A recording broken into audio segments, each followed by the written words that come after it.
في كلامه القديم والفرقان الحميد. أعوذ بالله من الشيطان الرجيم. بسم الله الرحمن الرحيم.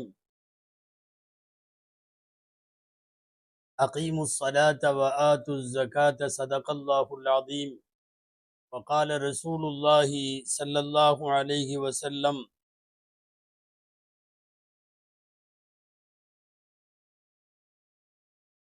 اتقوا النار ولو بشق تمرة. صدق رسول الله صلى الله عليه وسلم. அளவற்ற அருளாளனும் நிகரற்ற அன்புடையோனுமாகிய எல்லாம் வல்ல அல்லாஹுவின் பெயரால் துவங்குகிறேன். அருமைநாயகம் முஹம்மதுர் ரசூலுல்லா ஸல்லல்லாஹு அலைஹி வஸல்லம் அவர்களின் மீதும் நற்பாக்கியங்கள் நிறைந்த அவர்களுடைய உம்மத்தின் மீதும் குறிப்பாக இந்த ஜும்மா நன்னாளில் நம் அனைவரின் மீதும் அல்லாஹுவினுடைய நற்பாக்கியங்களும் அன்பும் அருளும் என்றென்றும் நிறைவாக உண்டாவதாக. ஆமீன்.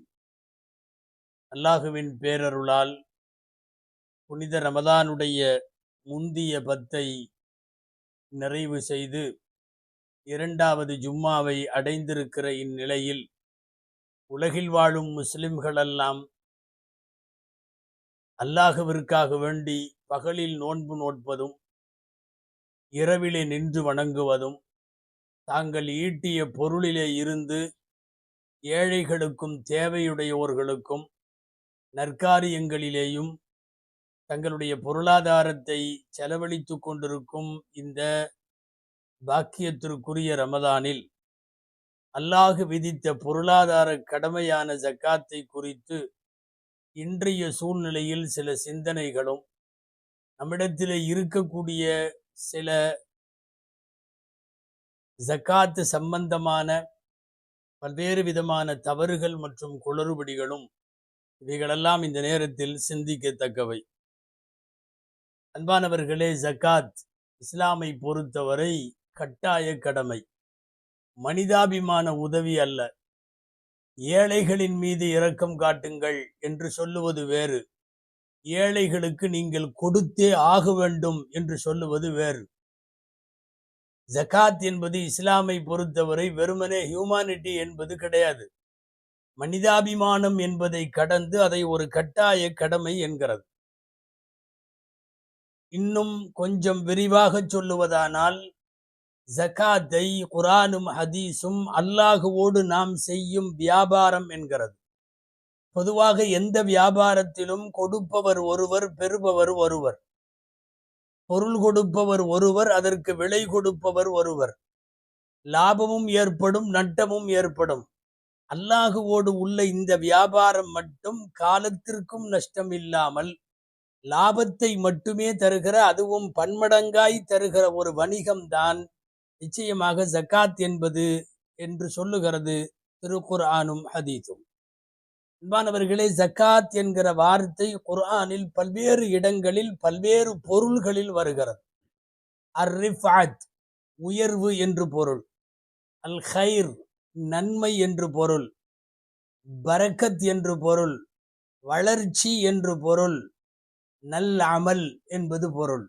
குர்ஆனில் பல்வேறு இடங்களில் வருகிற ஜக்காத் என்பது எந்த அர்த்தங்களிலெல்லாம் கையாளப்பட்டது என்றால் இந்த 5 அர்த்தங்கள்: உயர்வு, நன்மை, பரக்கத், வளர்ச்சி, நல்லமல். இத்தனையும் சேர்ந்து வாய்க்கப்பெற வேண்டும் என்று சொன்னால் அவன் கடமையான ஜக்காத்தை கொடுக்க வேண்டும். அன்பானவர்களே, பெருமானார் ஸல்லல்லாஹு அலைஹி வஸல்லம் மதீனா போவதற்கு முன்னால் ஜக்காத் இருந்தது, ஆனால் கடமையாக இல்லை. எவ்வளவு தர வேண்டும் சொல்லப்படவில்லை, யாருக்கு தர வேண்டும் சொல்லப்படவில்லை. ஆனாலும் ஜக்காத் இருந்தது, கொடுங்க. இது எதற்கென்றால் சகோதர முஸ்லிம்களுக்கு அவங்களா பார்த்து எவ்வளவு தேவைன்னு அவங்க நினைக்கிறாங்களோ அதுக்கு தகுந்த மாதிரி அவங்களா கொடுத்துக்கிட்டோன்னு இருந்தது. கணக்கீடுகள் இல்லாமல், எந்த மதிப்பீடுகளுக்கும் உட்படுத்தாமல், யாருக்கு என்கிற வகை தொகை பிரிக்காமல் அல்லாஹ் மக்காவுக்கு முன்னாலேயே, அதாவது மதீனாவுக்கு முன்னாலேயே சொல்லி இருந்தான். அது மதீனாவுக்கு போனதற்கு பிறகு 2வது ஆண்டில் கடமையாகிறது. இந்த 2வது ஆண்டில் கடமையானாலும் இங்கே ஒரு விஷயம் கவனிக்க வேண்டும். கடமையாகிற போது ஏழைகளுக்கு மட்டும் தான் தர வேண்டும். ஃபகீர்கள். வேற யாருக்கும் தர முடியாது கடமையாகிற போது. இன்றைக்கு 8 பிரிவுகள் எல்லாம் சொல்றோமல்ல, அவங்களுக்கெல்லாம் தர முடியாது. ஹிஜ்ரி 2ல கடமையாகிற போது ஒரே ஒருவருக்கு மட்டும்தான். யாருன்னா ஏழை. அந்த பிரிவிற்கு மட்டும்தான் தர வேண்டும். முஆத் இப்னு ஜபல் ரலியல்லாஹு அன்ஹு அவர்களை யமன் நாட்டிற்கு கவர்னராக அனுப்பி வைக்கிற போது எம்பெருமானார் ஸல்லல்லாஹு அலைஹி வஸல்லம் சொல்வார்கள், தூஹது மின் அம்வாலிஹிம் வ துரத்து இலா ஃபுகராஇஹிம், தூஹது மின் அக்னியாஇஹிம் வ துரத்து இலா ஃபுகராஇஹிம். பணக்காரர்களிடமிருந்து காசுகள் எடுக்கப்பட்டு ஃபுகராக்கள் என்கிற ஏழைகளுக்கு பங்கிட்டு தரப்பட வேண்டும் என்று சொன்னார்கள் நபிகள் நாயகம் ஸல்லல்லாஹு அலைஹி வஸல்லம். சற்றேறக்குறைய 7 வருஷம் கழிச்சு 9வது வருஷம்தான் சூரத்து தௌபா இறங்குது. சூரத்து தௌபாவில் இந்த வசனம் வருகிறது, இன்னம ஸதகாத்துல் ஃபுகராஇ வல் மசாகின் என்கிற தௌபாவுடைய வசனம் இறங்கியது எப்போது? ஹிஜ்ரி 9. அப்போதுதான் அல்லாஹ் இந்த 8 வகையை பிரிக்கிறான். ஏழைகள், மிகவும் ஏழைகள், ஜகாத் வசூலிப்பவர்கள், இஸ்லாத்தால் உள்ளங்கள் ஈர்க்கப்பட்டவர்கள், கைதிகள், கடனாளிகள், இறை பாதையிலே உள்ளவர்கள், வழிப்போக்கர்கள், இவர்களுக்கெல்லாம் தர வேண்டும் என்கிற சட்டம் ஹிஜ்ரி 9லே அல்லாஹு தாலா கொண்டு வருகிறார். அன்பானவர்களே, ஜகாத் குர்ஆனில் 3 வார்த்தை பிரயோகம் நடக்கிறது. ஒன்று ஜகாத் என்கிற வார்த்தை. நாம் ஓதுகிற போது தெரிந்திருக்கும், பல இடங்களில் அகீமு ஸலாத்த வ ஆத்து ஜகாத், தொழுகையை நிறைவேற்றுங்கள், ஜகாத்து கொடுங்கள். 2வது ஒரு வார்த்தை சதகா, அதுவும் ஜகாத்துக்கு பயன்படுத்தப்படுகிறது. நாம் இப்போது சொன்ன இன்னம ஸதகாத்துல் ஃபுகரா என்கிற வசனம், யார் யாருக்கு தர வேண்டும் என்கிற தௌபாவினுடைய வசனம் சதகா என்று குறிக்கிறது. இதே ஜகாத்தை திருக்குர்ஆனுடைய வேறு 2-3 இடம் ஹக் என்று சொல்லுகிறது. ஹக் என்றால் என்ன? உரிமை, ரைட்ஸ், என்னுடைய உரிமை. அது ஹக்குன் மஅலூமுன், அறியப்பட்ட ஒரு உரிமை என்கிறான். வஃபி அம்வாலிஹிம் ஹக்குன் லிஸ்ஸாயிலி வல் மஹ்ரூம், இல்லாதவர்களுக்கும் யாசிப்போருக்கும் இவர்களின் பொருளிலே இருந்து ரைட்ஸ் இருக்கிறது, ஹக் இருக்கிறது. நீ கொடுத்தே ஆக வேண்டும் என்று உன் மீது அவர்கள் போராடி பெற முடியும். அப்படிப்பட்ட ஹக் என்று அல்லாஹு தஆலா பயன்படுத்தி சொல்லுகிறார். அன்பானவர்களே, அல்லாஹ் உலகத்தை படைத்தவன். ஒரு பொருளாதார சுழற்சி எந்த அடிப்படையில் இருக்க வேண்டும் என்பது அல்லாஹுவுக்கு தெரியும். வறுமையை ஒழிச்சிடலாம் முடியாது. கியாமத்து வரையும் வறுமை ஒழியாது. நம்ம நினைக்கிறோம் அது வறுமை ஒழிப்பு மாநாடு, வறுமை ஒழிப்பு நாடுகளின் கூட்டமைப்பு, அது இது G8 நாடுகள் என்னென்னமோ சொல்லுவாங்க. வறுமை ஒழியாது. கியாமத்து வரையும் வறுமை ஒழியாது, இருந்துட்டே தான் இருக்கும். அப்ப அது வரைக்கும் என்ன இருக்கும்னா, பொருளாதார சுழற்சி முறை, ஒரே இடத்தில் செல்வம் தேங்காமல் மற்ற இடங்களுக்கு நகரக்கூடிய ஒரு திட்டம், இது எல்லாம் வேணும். எல்லா பணக்கார நாடுகள்கிட்ட கூட வறுமை இருக்கு. உமர் ரலியல்லாஹு அன்ஹு காலத்துல வறுமை இருந்தது, கலீஃபாக்கள் காலத்துல வறுமை இருந்தது. ஏன் அதுக்கு முன்னாடி போவோம், நபிமார்கள் ஆட்சி செய்த காலங்களிலும் வறுமை இருந்தது. வறுமை இல்லாத காலம் இல்லை. வறுமை நிறைவு பெறும். எப்போது? கியாமத்து வந்துட்டா நிறைவு பெற்றுவிடும். எனவே வாரி வழங்க வேண்டும் என்பது ரப்புடைய முடிவு. இங்கிருந்து அங்கு போக வேண்டும், இவர்கள் கொடுக்க வேண்டும், அவர்கள் பெற வேண்டும். இந்த சுழற்சி முறை மனிதர்கள் கண்டுபிடித்ததல்ல, ரப்பு கண்டுபிடித்தது. கொடுக்காம இருக்கிற கஞ்சத்தனம், இந்த கஞ்சத்தனத்துக்கு மூலத்தை என்னன்னு தேடி போய் பார்த்தோம்னா, கொடுத்தா தீந்து போயிடும் இப்படிங்கிறது தான். ஒரு வகையில கஞ்சன் மிக மோசமாக, அவன் இழிவாக பேசப்படுவதற்கு என்ன காரணம் தெரியுமா?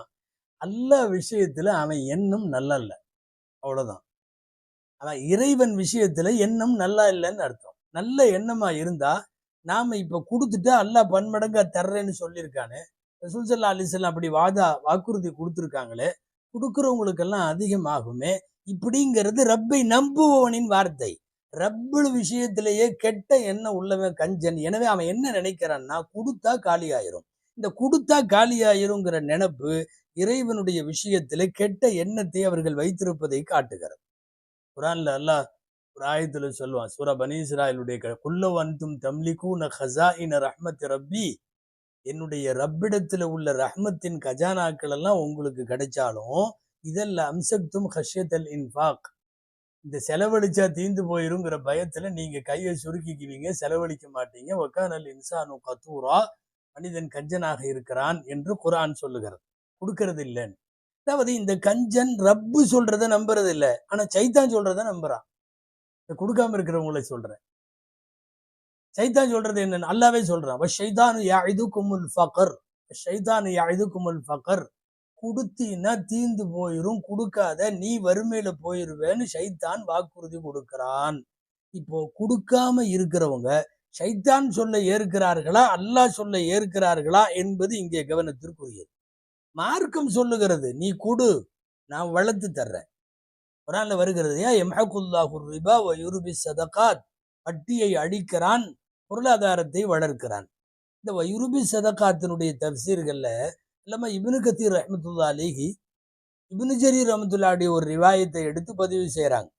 இப்னு கத்தீர் எழுதியிருக்கிற செய்தி, இந்த ஹதீஸ்ல யுருபி சதகாத்துல ஒரு ஹதீஸ் என்னன்னா, ஸல்லல்லாஹு அலைஹி வஸல்லம் உதாரணம் காட்டுகிறார்கள். மாமின் அப்தின் யதஸத்தகு மின் மாலிஹி இல்லா யஅகுது லஹு ரஹ்மானு பியமீனிஹி.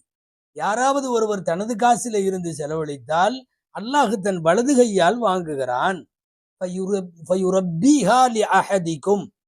உங்களில் ஒருவருக்கு ரப்பு அந்த காசை வளர்க்கிறான். கமாயுரப்பி அஹதுக்கும் ஃபஸீலஹு. உங்கள ஒருத்தர் செடியை வளர்ப்பது போல், ஒரு சின்ன செடி நாம் என்ன பண்ணுவோம், தண்ணி ஊற்றி ஊற்றி வளர்த்தி தண்டாகி மரமா கொஞ்சம் கொஞ்சமா ஆகி இளந்தளிர், அப்புறம் வளர்ந்து மரம் நல்ல கிளை விட்டு பெரிய ஆள் போல் தழைத்து கனி வர்க்கங்கள்லாம் கொடுத்து காய் கனி பூவு, ஒரு சின்ன செடியை நீங்கள் உங்கள் கையில் வளர்ப்பது போல் ரப்பின் கையில கொடுக்கிற ஜக்காத்தின் தொகையை அல்லாஹ் வளர்க்கிறான் என்று உதாரணப்படுத்துகிறார்கள். அறிவிப்பவர் அபூ ஹுரைரா ரலியல்லாஹு அன்ஹு.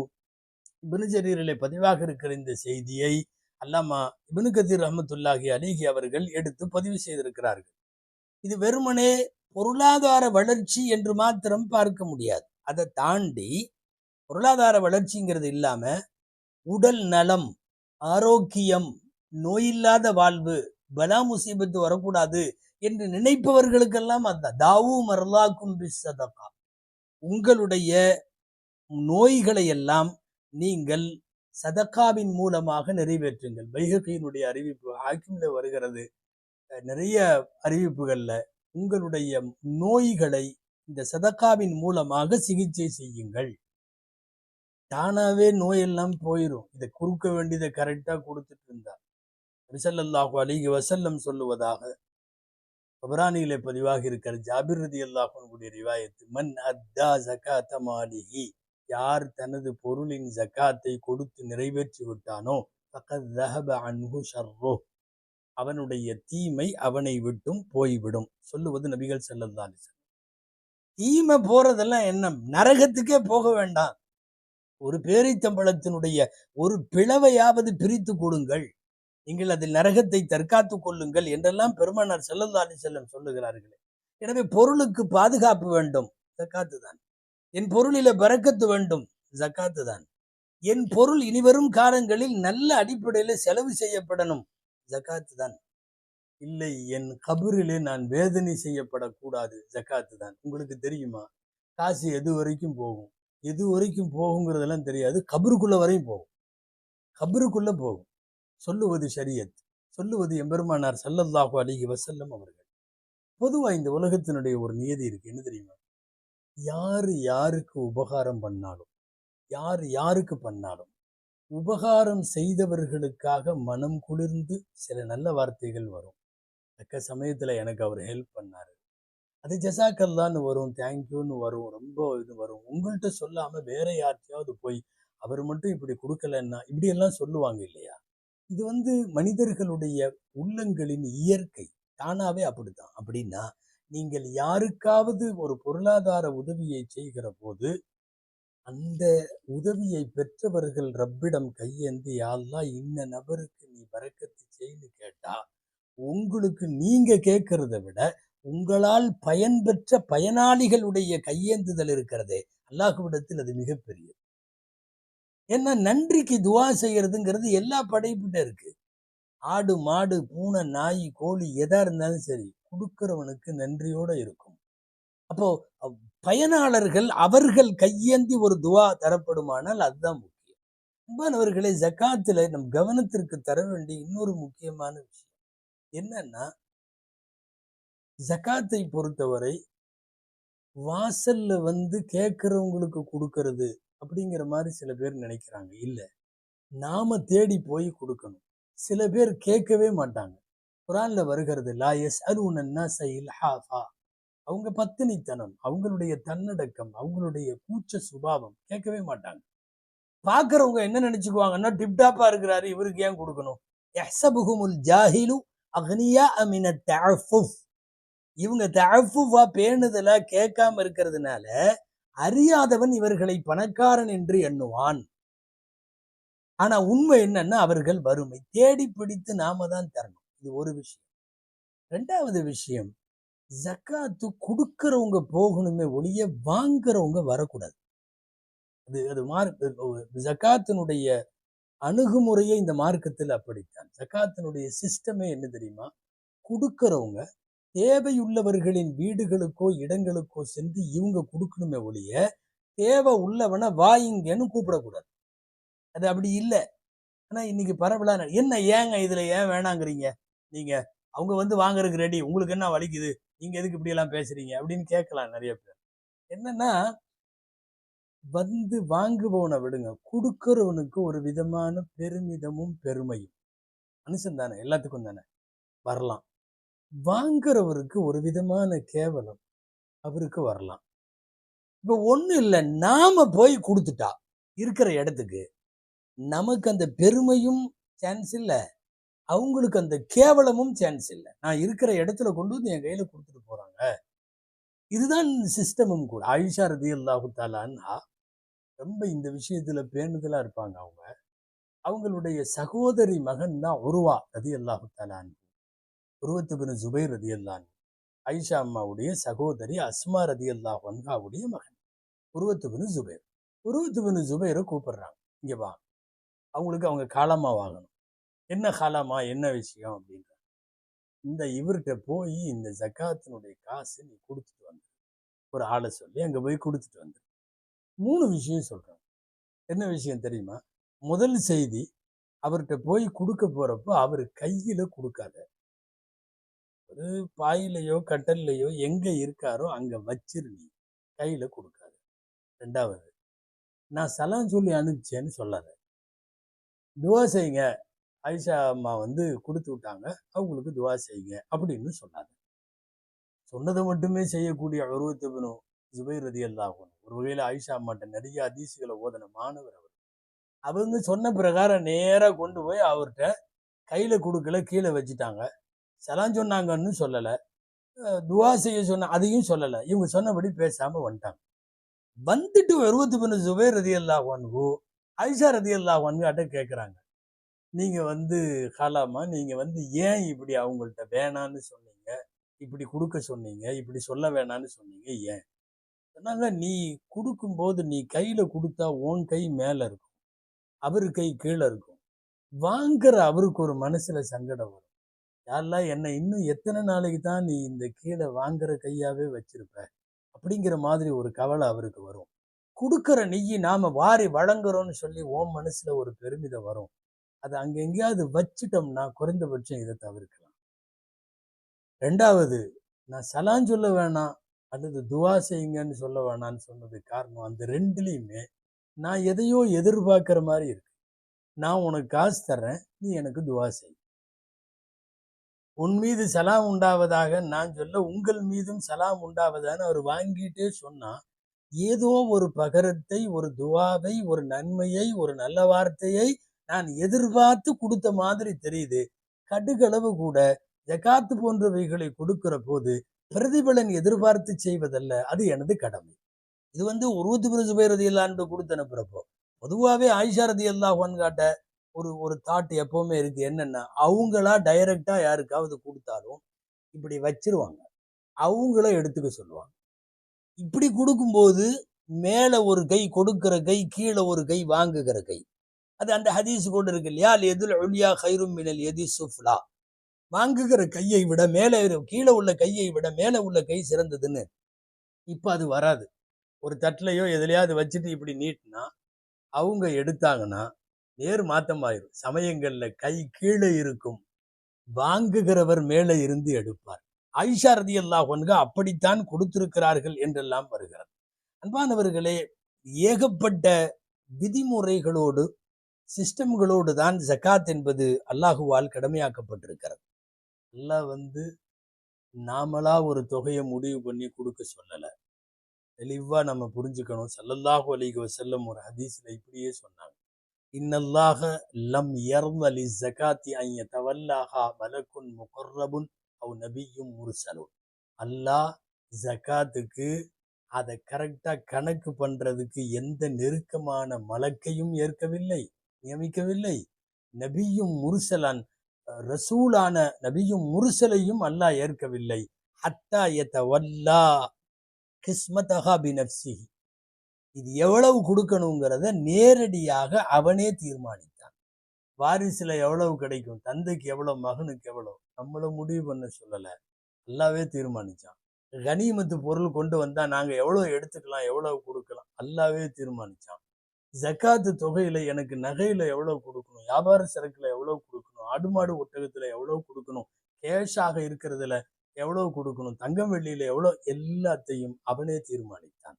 எனவே ரப்பு சொல்லுகிற கணக்கு பிரகாரம் தர வேண்டுமே ஒழிய நாம குறிப்பாக வறுமை வந்துவிடும் என்றோ தீர்ந்து போய்விடும் என்றோ சைத்தானிய வாக்குறுதிகளை நம்பி இருக்காமல் கொடுத்து விட வேண்டும். புனித ரமதான் காத்திருக்கிறது. 1க்கு 70 நன்மைகளை அள்ளி வழங்குகிற புனித ரமதானில் யார் யார் தேவையுடையவர்கள் என்று பார்த்து தருவோம். அதே போல முதலில் உறவுகளுக்கு முக்கியத்துவம் கொடுப்போம். அதை விட முக்கியமான இன்னொரு செய்தி, இப்ப கூட சொன்னமே, ஆயிஷா ரலியல்லாஹு அன்ஹா அவங்க ஆளை விட்டு கொடுத்து அனுப்புனாங்க. அவங்க நேரடியா கொடுத்தாங்க. நேரடியாக அவரவர்களாகவே ஜகாத்தை கொடுத்தால் ரொம்ப நல்லது என்பதும் இங்கே புரியப்பட வேண்டும். துஆ செய்வோம். அல்லாஹு ஜல்ல ஷானுஹு தஆலா ஆன்மீக ரீதியாய் ஒரு மிகப்பெரிய பொருளாதார கடமையை வாழ்வில் இயன்ற வரைக்கும், வாழ்வில் உயிர் உள்ள வரைக்கும் சரியாக நிறைவேற்றும் நல்ல தௌஃபீகை அல்லாஹ் நம் அனைவருக்கும் தருவானாக.